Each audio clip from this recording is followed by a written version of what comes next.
We're in Cambridge and we're at Jagex's studio, and we are here to look at Chronicle RuneScape Legends. I'm joined here by Jim, and he's going to tell us a little bit more about the concept. Fantastic. So Chronicle RuneScape Legends is a brand new strategy card game based in the RuneScape universe. And whilst we call it a strategy card game, really the heart of it is quest building mechanics, which are incredibly unique and kind of sync back to the core of what's special about RuneScape itself, which is part of its quests. And when we were building the game, we started thinking about how we could change the way that you think about card games. And when we started looking at different mechanics that we could explore, one of those was building quests for a character. So a lot of RPG tropes are about building a character that you then send on a quest, and instead we thought, well, why don't we build the quest that your character goes on so you can grow that character? And that's where Chronicle came from. Okay, one of the most unique things about it is the board that the game is played on. Mm-hmm. Tell us a little bit about how that design decision came about.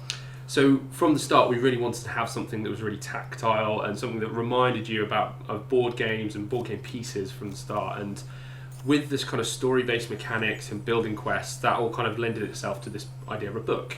So you're building quests within this book and having pieces that move through it. So the book itself, the characters and pieces and cards that go into that all form the board style that you see within the game.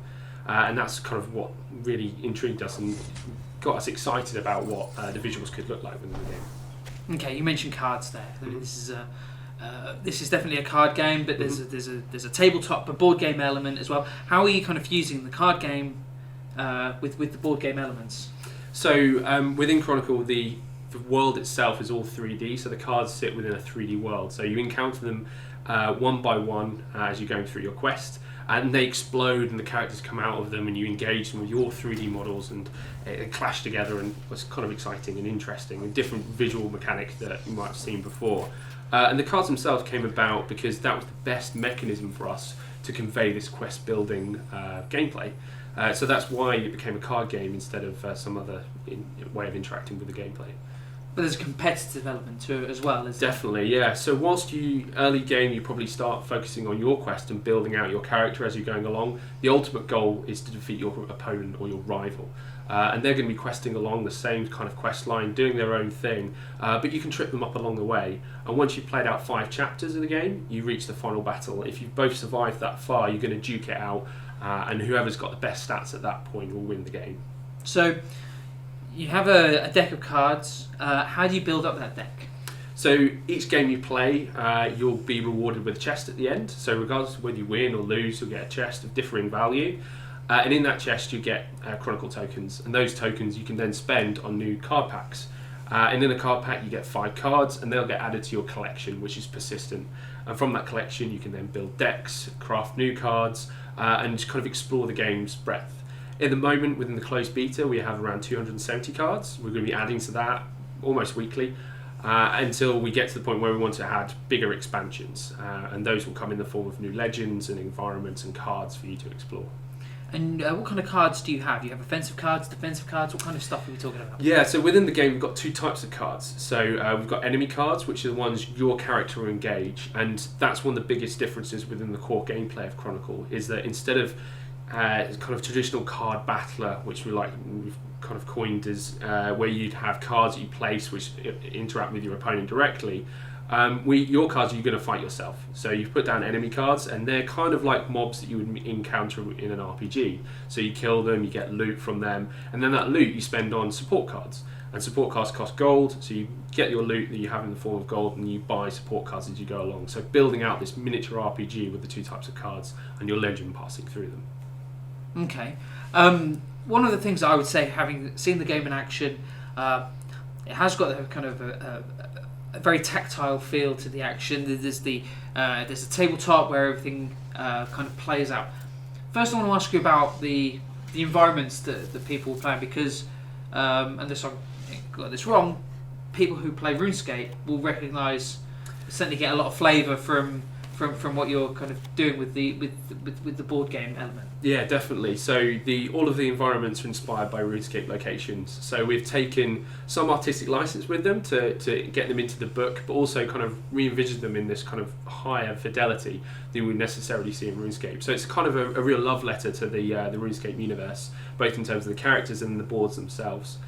For people that maybe don't know RuneScape, they offer a completely different visual aesthetic to the board game that you'd be interacting with, but also in the future we'll be adding gameplay to that as well. So you randomly encounter the different pages that you come across in locations, and each one of those locations in the future will have their own card with them as well. So randomly during a game you get drawn one of these page cards and they will have a special effect that's only available on that page. So you'll be able to think about that in terms of your strategy and play that out, getting this awesome visual effect on the page as well.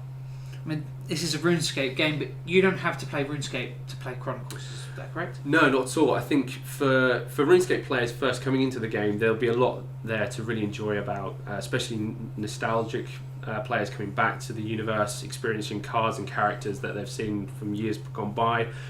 But the most important thing about the game is the statistics, the cards, the styles, the stats on them, all of those things are brand new for Chronicle.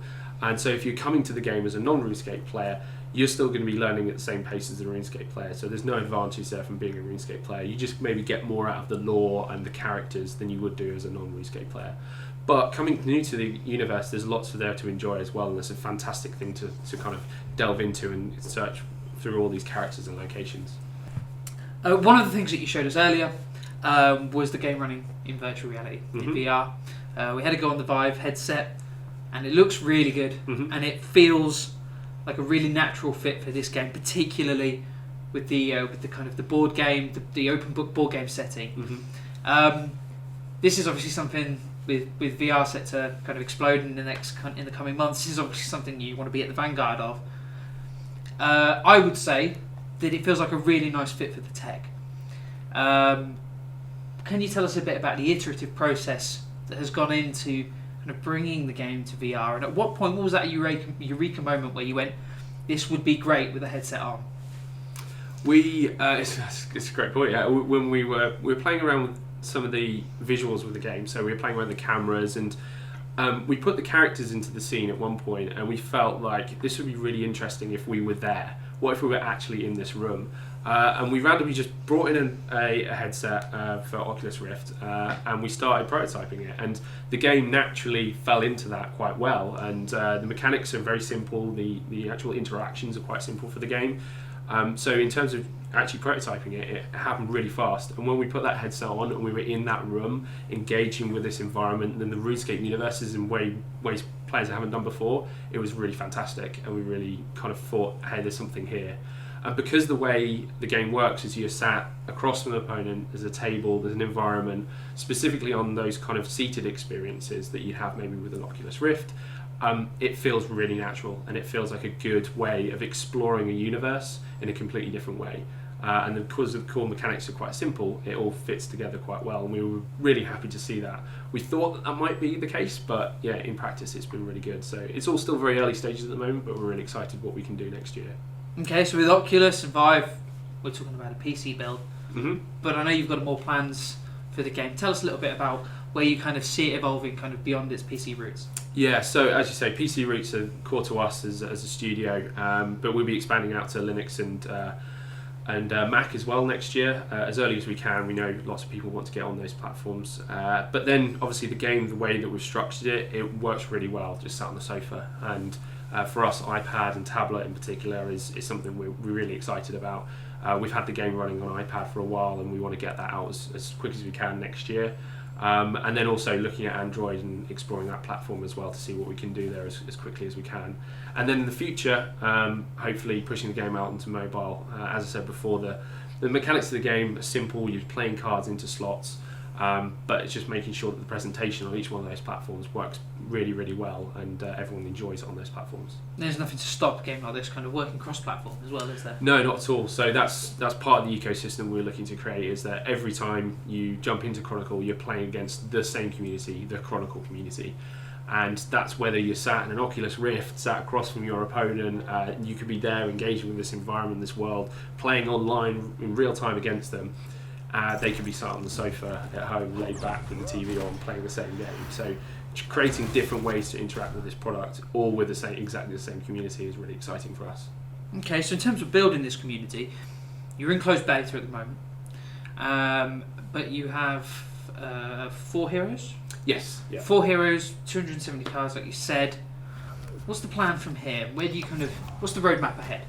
So we obviously want to bring more legends to the game. We've got 4 more already designed. 2 of those we announced at RuneFest last year, which are really, really exciting characters. We've got a whole collection of environments that are going to be coming along with those, along with the page cards that I mentioned before.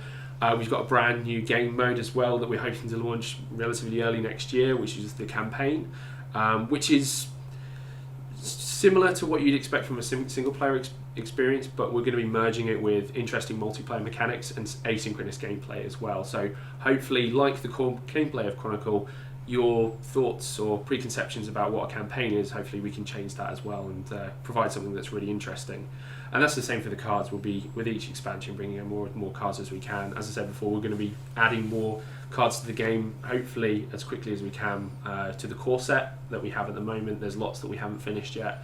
And we're going to be working with the community as well to see which features they want as well. So we've seen kind of pull towards tournaments and arena modes and things like that. And we're really interested in exploring those with the community and getting really cool ideas from them.